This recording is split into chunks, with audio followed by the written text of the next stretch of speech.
Dukungan untuk Eliezer dari menteri hingga petisi minta dia dibebaskan.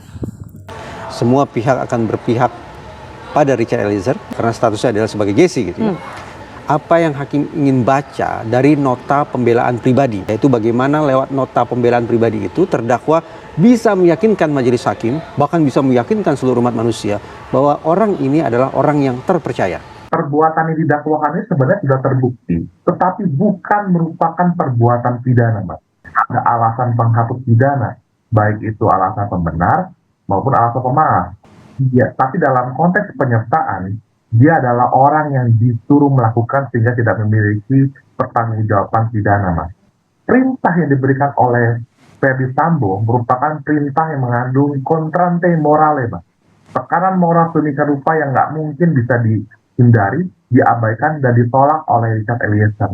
Kami mengajukan permohonan kepada majelis hakim agar terdakwa Richard Eliezer bisa dinyatakan perbuatannya terbukti namun bukan ada alasan penghapus pidana. Di dalam perkara ini Richard Eliezer itu sebagai manus ministra, dia dipakai sebagai alat oleh Ferdy Sambo. Bahwa sebagai alat maka dia tidak bisa dimintai pertanggungjawaban pidana.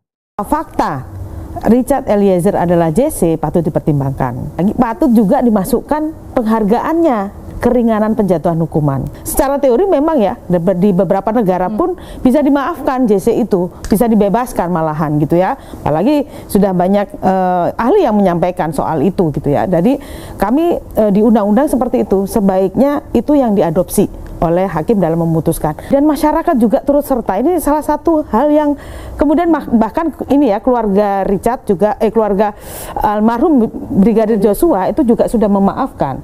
Nah, orang tua sama orang tua sudah ketemu. Orang tua Richard juga meminta maaf, orang tua almarhum Joshua juga kemudian memaafkan dan sebagainya. Ini kan salah satu bentuk restoratif justice. Karena keluarga korban itu sebenarnya maunya tuntutan tertinggi adalah pertama pelaku utama dan pelaku intelektual.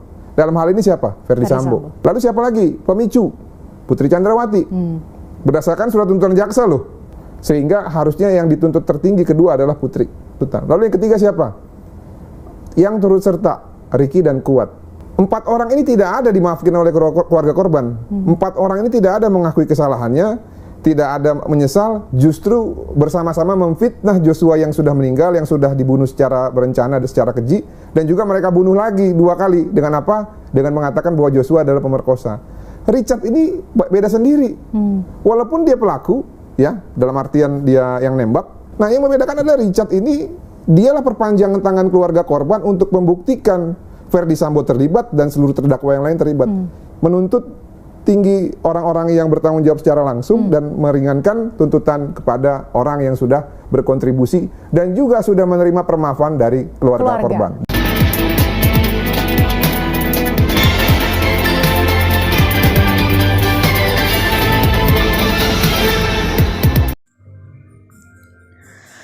Dukungan untuk Eliezer dari menteri hingga petisi minta dia dibebaskan. Barada Richard Eliezer atau Baradae terdakwa pembunuhan berencana terhadap Brigadir Joshua atau Brigadir J mendapat dukungan moral dari berbagai pihak, termasuk Menteri Koordinator Politik Hukum dan Keamanan atau Menko Polhukam Mahfud MD. Hal itu lantaran Eliezer membunuh seniornya itu atas perintah Ferdy Sambo yang saat peristiwa terjadi pada tanggal 8 Juli lalu sebagai Kadif Propam Polri. Selain itu Eliezer sudah berani berkata jujur sejak dari penyidikan hingga persidangan hingga fakta-fakta kasus pembunuhan terungkap. Sebelumnya, Ferdy Sambo membuat skenario untuk menutupi perannya dalam pembunuhan ajudannya itu. Pembunuhan terhadap Joshua dibuat seolah akibat terkena tembak Eliezer saat terjadi tembak-menembak. Selesai Joshua terpergok bertindak asusila terhadap istri Ferdy Sambo, Putri Chandrawati. Ferdy Sambo juga mengatur sedemikian rupa agar kedoknya sebagai dalang pembunuhan itu tetap terjaga, seperti dengan melakukan rekayasa terhadap kamera CCTV. Bahkan, dia melibatkan sejumlah polisi lainnya. Dukungan untuk Eliezer semakin besar setelah Jaksa Penuntut Umum atau JPU menuntutnya dengan pidana 12 tahun penjara. Eliezer menilai tuntutan tersebut tak adil lantaran dia sudah jujur membuka fakta-fakta.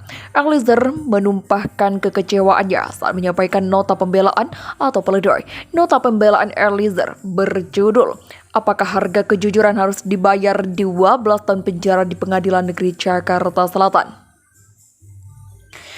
Pledoi Eliezer itu direspon Mahfud MD melalui cuitannya di akun pribadi Twitternya.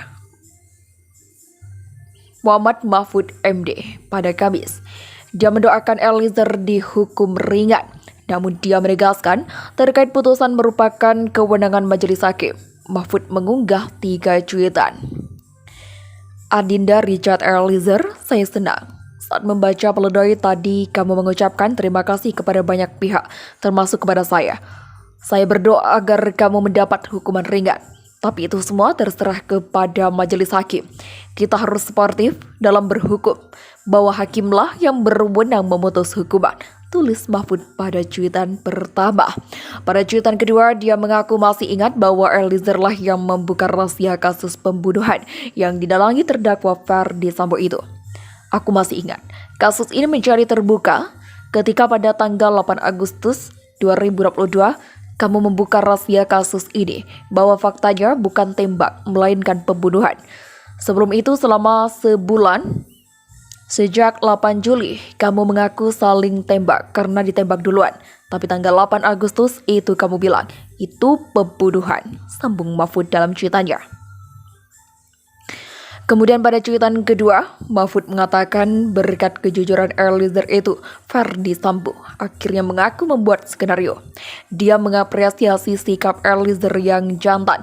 Mahfud juga berpesan kepadanya, ke depan harus tambah menerima putusan majelis hakim. Sejak itu semua jadi terbuka, termasuk Ferdi yang kemudian mengaku sebagai pembuat skenario.